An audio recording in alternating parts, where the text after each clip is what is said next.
Sam Smith, work at the sheriff's office. I was just calling. Were you just in the building? I was, yeah. Okay. Maintenance had called about it. So. Oh, okay. Any reason specific here? I'm just checking out the area. And we're in the same boat. We're just trying to figure out, hey, where's the middle ground of that? So. Can you do me a favor and stand over here so you're not behind me, please? Sure. I appreciate that. That camera's running too. So That's fine, but those come up missing. Mine don't. Do you have an ID on your by any chance? No, I don't. Like I said, this is a consensual counter. You're free to go whenever you want. Welcome back to the Good Cop, Bad Cop channel. On this channel, we go over police interactions and audits that test the freedom of press in government buildings. Today's video comes from the channel Midwest Accountability. This video takes place in Quincy, Illinois, and it involves the Adams County Sheriff's Office. More specifically, it involves Deputy Smith. This interaction is an important one and doesn't get talked about much, that being the cordial interaction between both police and auditor or copwatcher. On July 6, 2022, Midwest Accountability was driving through Quincy, Illinois, and decided to get some footage in the Adams County Circuit Court. Due to them almost closing, they just about forced him out of the courthouse. So, Midwest Accountability goes back to his car, and that's when the deputies show up. We got cops.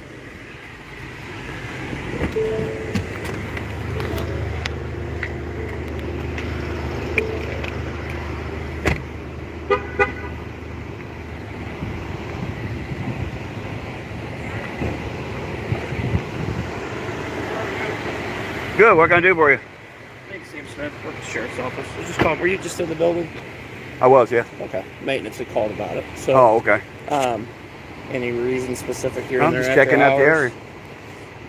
Okay. So naturally, the courthouse hours are closing at like 4:30. Okay. Okay, I think I was in there about 4:15 and got the door closed in on me. Okay. One of the department heads basically, when they called in, said that you were there like at 5, which they could be wrong. I don't know. But they said that you were basically in there after the closing down hours. But if you're in there in the bathroom, something like that, I could see them closing the door. Well, when I walked in, the door was unlocked. And when I went to go out, the door was locked from the inside, so I had to find another way out. I got you. Yeah. Do you care of me asking what you're in there doing? Just in there, just exploring? What I'm doing right here? Just recording? Yep. Okay. And you realize when you come in that courthouse, due to the nature of that business, we don't allow the public to come in with their phones and record. However, if it's something that you wish to do, you're more than welcome to contact the chief judge, and we can try to make those arrangements. We've had several people that have come. They've been interested in recording inside the courthouse, but the nature of that side of the building naturally is like the polling place and all that kind of stuff, so they try to keep any type of cameras out of there. Okay, yeah. The door I went in didn't say anything about and there's none of no cameras or nothing like that, which that's unconstitutional anyway to have. I understand. Everybody's got their own different opinions on it, unfortunately. And we're in the same boat. We're just trying to figure out, hey, where's the middle ground of that? So. Can you do me a favor and stand over here so you're not behind me, please? Sure. I appreciate that. That camera's running too. So that's fine, but those come up missing. Mine don't. Okay, I got you. Yeah. So, okay. Do you have an ID on your by any chance? No, I don't. Like I said, this is a consensual counter. You're free to go whenever you want.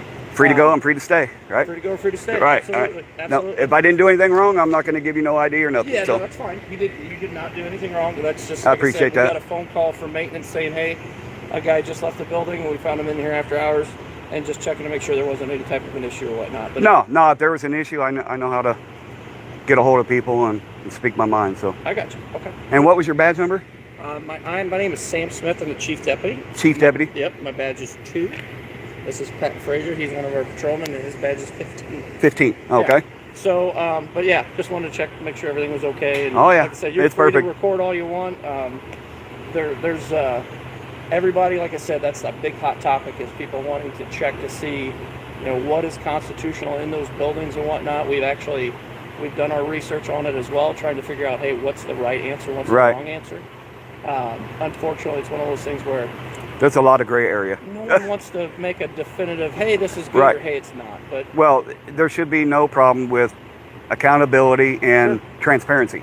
And if they're not doing anything wrong in there, what's the problem? What I mean?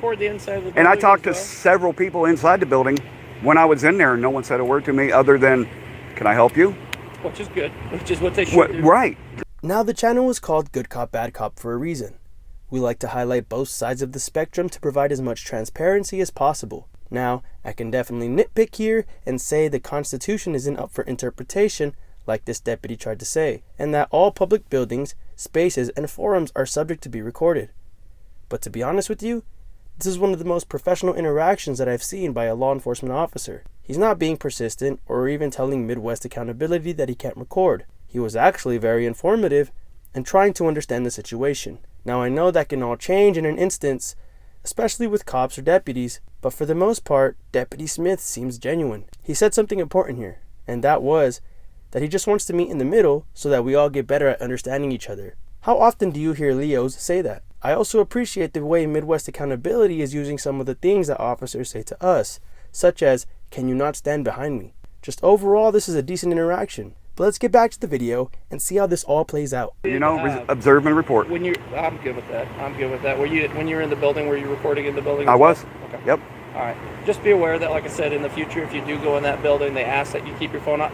I know it's posted on this I know side. it's in the court rooms. Correct.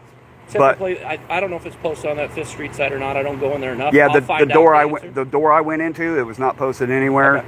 I can tell you, I know that I've been live the whole time since I went in. So I know last week they changed it just because of the election, and I'll find that answer out if you want. There needs to be a lot more cameras around for the elections. Yeah, well, I can say what I can do is I can get you my contact. I can find out the answers for you, or do my best to try to find it, and you can feel free to reach out to me. Okay. And I'll let the sheriff kind of know. You guys have cards that you hand out? Can I get one from both of you? I don't have. You don't have one? You're a strong silent type, huh? No? What do you need? I'll answer whatever you want. Oh, I asked you for your name and badge number, and he answered for you. So, Speaking, yeah. I'm gonna talk over. Right.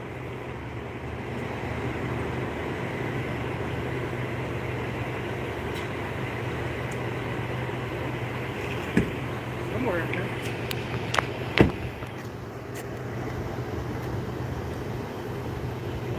There you go. That's got my email on it, cell phone, office number, all that good stuff. Like I said, Okay. I'll do some research if you care to know any of that information. Well, you yeah, shoot me an email, give me a call, and I'll look into it. To alleviate problems in the future, it should be clear. Yeah. For everybody, I you know, think not the just biggest- us, not just you guys, but Sure. everybody needs to be aware of what is right and wrong, and it also needs to be, go along with what the Constitution says as well. I think the biggest concern this evening was just the fact that maintenance believed that Because of the time. Yeah. If you're in there during the day, we'd have the same conversation, and I probably could get you a way quicker answer than what it's going to take me because nobody's working. Right. But let me look into it. We'll be in the office tomorrow at. They'll be staffing by 8:30. I'll probably be in there by 9. But I'll reach out to the chief judge and say, hey, this is a question that's arisen. We have a couple other people who I think do the same thing you do as far as they go, and they do like a constitutional audit or something like that is what they call it. I'm just here scoping out the area. I've never been to Quincy before, so. Oh, I got you. Cool. Well, this is I guess scoping out the area is the wrong word to use towards you. I'm checking. It's a social experiment. I get that. Put it that way. I get that. I understand that. So, okay. Well, like I said, you're free to go. We just want to jump out, make sure there wasn't any issues or something going on that we need to know about. Oh, no. But no. you're not, we're not detaining you or anything like that, and you don't have to tell me what your name is. I get that. Good citizens. Just for my reference, didn't leave anything in that building at all? No, sir. Didn't come in with anything, leave a package or anything No. like that? Okay. That's just for us. Because occasionally we do have people that will come in, they'll leave something in there, and naturally, you know how that goes.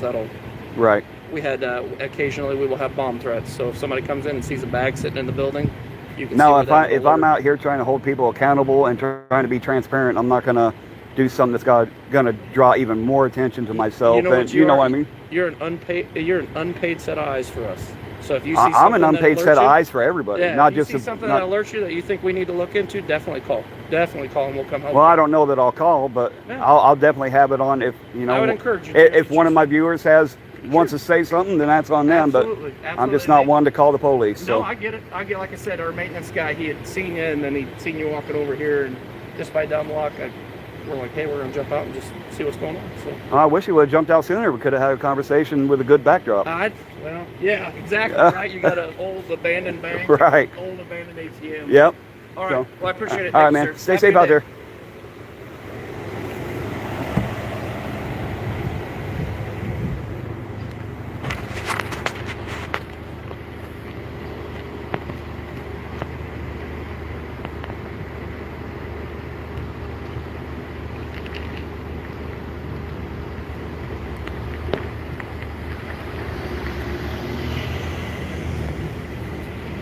Deputy Smith was professional, cordial, and just overall he gets it. The other deputy was acting like a child, and Midwest Accountability called him out on it.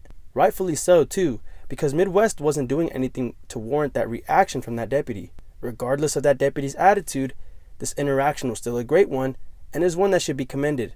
I understand that people love to see Leos get owned after acting like children, but we in this community also have to make interactions like this one go viral. Also, good job to Midwest Accountability. He is slowly but surely becoming one of the better auditors or cop watchers in this community. He doesn't push for negative interaction and tries to remain as professional as possible. To bridge the gap, it needs to come from both sides. And I think this video is a perfect example of that and definitely shows that it is possible. Massive shout out to Midwest Accountability for this awesome video. Be sure you all head on over to his channel, subscribe, and I'll see you all over in his comments. Ladies and gentlemen, thank you all for watching.